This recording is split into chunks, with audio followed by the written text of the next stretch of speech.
आज की ये हमारी वर्कशीट नंबर 29 जो रहेगी हिंदी विषय से संबंधित रहेगी, जो कक्षा 6 की वर्कशीट होगी, जो कि मंगलवार यानी कि 19 जनवरी 2021 की हमारी वर्कशीट होगी। सबसे पहले विद्यार्थी का नाम की जगह बच्चे अपना नाम डालेंगे। कक्षा अध्यापक के नाम की जगह वो अपने कक्षा अध्यापक या कक्षा अध्यापिका का नाम जो है वो डालेंगे। आज की जो हमारी ये वर्कशीट है वो हमारी एक पाठ से संबंधित है, जिसका नाम है टिकट एल्बम भाग 1। तो इसमें हम पढ़ेंगे एक, यहाँ पर जो हमें पढ़ने को मिल रहा है ये एक कहानी है जो कि लिखी गई है एक तमिल लेखक श्री सुंदर रामास्वामी जी के द्वारा। और अब हम देखते हैं कि इसका अनुवाद जो किया गया है, यानी कि इसको जो हिंदी में ट्रांसलेट किया गया है वो किया है श्री सुमति अय्यर जी ने। और अब हम देखते हैं कि इस कहानी से हमें क्या क्या जानकारी जो है वो मिलती है। तो शुरू करते हैं। प्यारे बच्चों, आज हम जो कहानी पढ़ने जा रहे हैं वह आपकी पाठ्यपुस्तक वसंत के पाठ 9 है। तो कहने का मतलब है कि जो आपकी हिंदी की पाठ्यपुस्तक है वसंत, उसके पाठ नंबर 9 जो रहेगा वो ये कहानी है, जिसका नाम है टिकट एल्बम।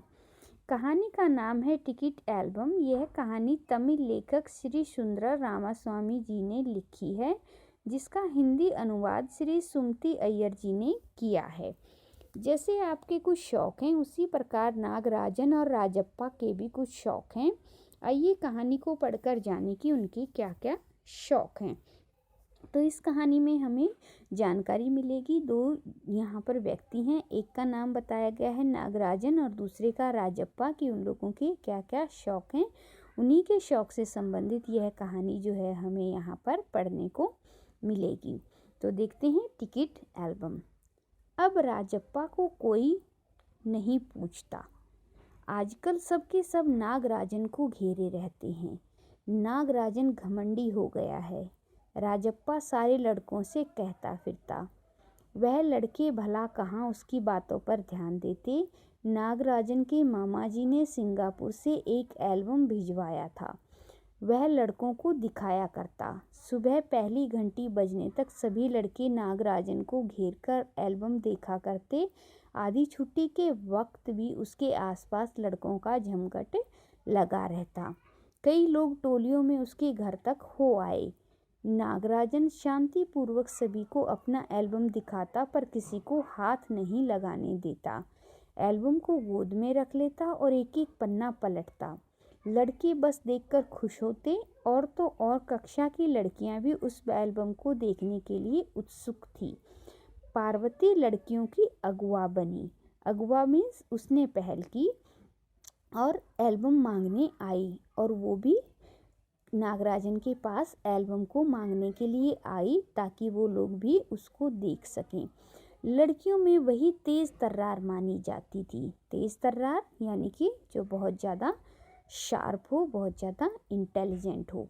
नागराजन ने कवर चढ़ाकर एल्बम उसे दे दिया। शाम तक लड़कियां एल्बम देखती रही, फिर उसे वापस कर दिया। तो इस तरीके से हम देखते हैं कि ये कहानी जो है वो स्कूल के बच्चों से संबंधित है। एक बच्चे का नाम यहाँ पर बताया गया है राजप्पा, और दूसरा बच्चा जो है उसका नाम है नागराजन। लेकिन बच्चे जो हैं वो सभी किसके ज़्यादा नज़दीक हैं? अब नागराजन के, क्योंकि नागराजन के मामा जी जो हैं उन्होंने उसको सिंगापुर से एक एल्बम भिजवाया है। एल्बम वो होता है जिसमें हम अपनी पिक्चर्स या फिर फ़ोटो वगैरह लगा करके रखते हैं। इसमें हम अपनी पर्सनल फ़ोटो भी लगा सकते हैं, और साथ ही साथ बाहर की सीनरी की फ़ोटो भी जो है हम लगा सकते हैं।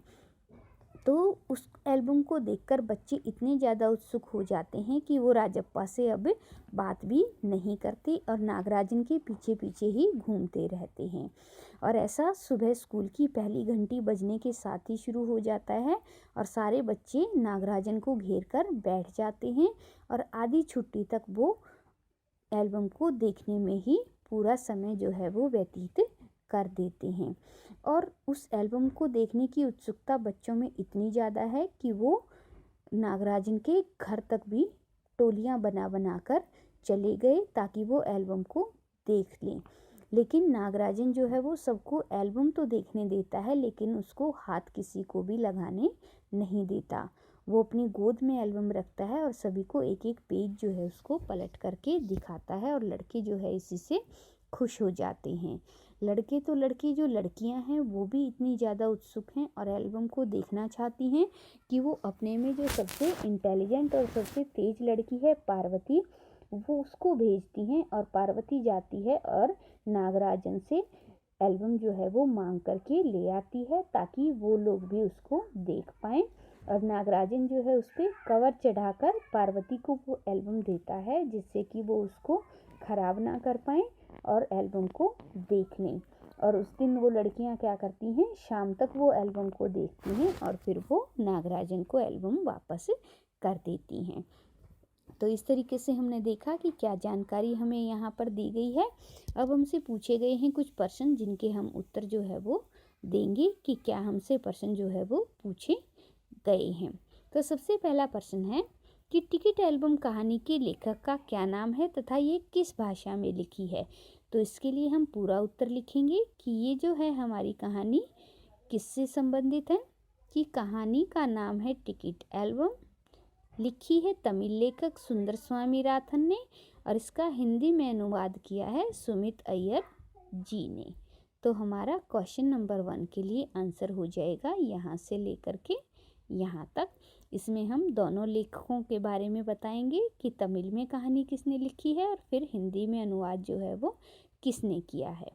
दूसरा क्वेश्चन हमसे पूछा गया है, इस कहानी का हिंदी अनुवाद किस लेखक ने किया है, और इसका उत्तर हम लिखेंगे केवल हमारा दूसरे वाली लाइन कि इस कहानी का हिंदी में अनुवाद किसने किया है।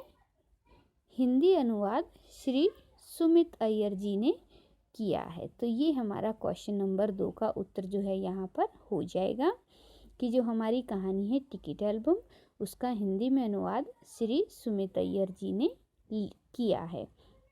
अगला जो प्रश्न है वो है कि नागराजन एल्बम को कक्षा में ले जाता है, ऐसी कौन कौन सी वस्तु हैं जिसे आप भी कक्षा में ले जाते हो।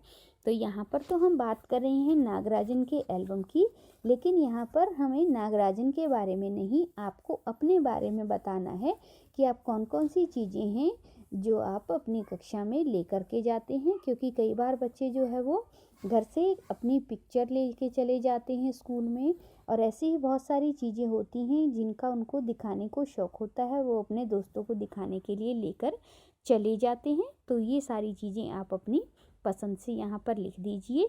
ये आपकी तस्वीर भी हो सकती है, आपकी पेंसिल बॉक्स भी हो सकता है, आपकी कोई नई बुक भी हो सकती है, या फिर नया कोई टॉय भी हो सकता है जिसको आप अपने दोस्तों को दिखाने के लिए लेकर चले जाते हैं। इसके बाद जो नेक्स्ट हमसे क्वेश्चन पूछा गया है कि कहानी में ऐसे शब्द छांटिए जो आपने पहली बार पढ़े या सुने हैं।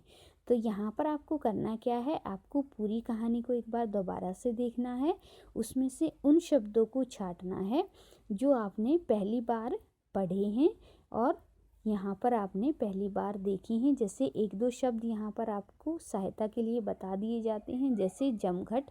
जमघट होता है हमारा जब बहुत सारे लोग इकट्ठा जुड़ जाते हैं, तो उसको हम बोलते हैं जमघट।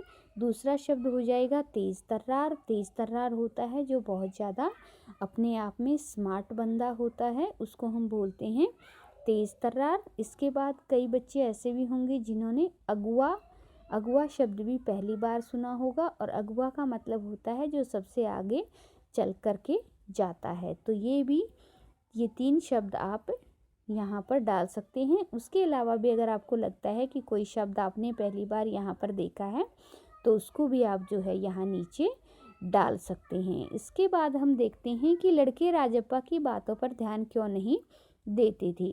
तो हमें पता है कि लड़के राजप्पा की बातों पर क्या ध्यान क्यों नहीं देते थे, क्योंकि नागराजन के पास एक नया एल्बम था और सभी बच्चे जो है उस एल्बम को देखने के लिए उसी के पीछे पीछे घूमते थे, इसीलिए वो राजप्पा की बातों पर ध्यान नहीं देते थे। तो ये हमारा क्वेश्चन नंबर 4 का जो है वो उत्तर हो जाएगा। तो इस तरीके से हमारी ये वर्कशीट यहाँ पर कंप्लीट होती है और अंत में हमें दिया गया है कोविड के संदर्भ में उचित व्यवहार संबंधी संदेश, जिसके अनुसार हमें कोविड से बचने के लिए 2 गज अथवा 6 फीट की शारीरिक दूरी का पालन जो है वो हमेशा करना चाहिए। और आगे आने वाले वीडियोज़ की जानकारी के लिए इस चैनल को सब्सक्राइब कर लीजिए।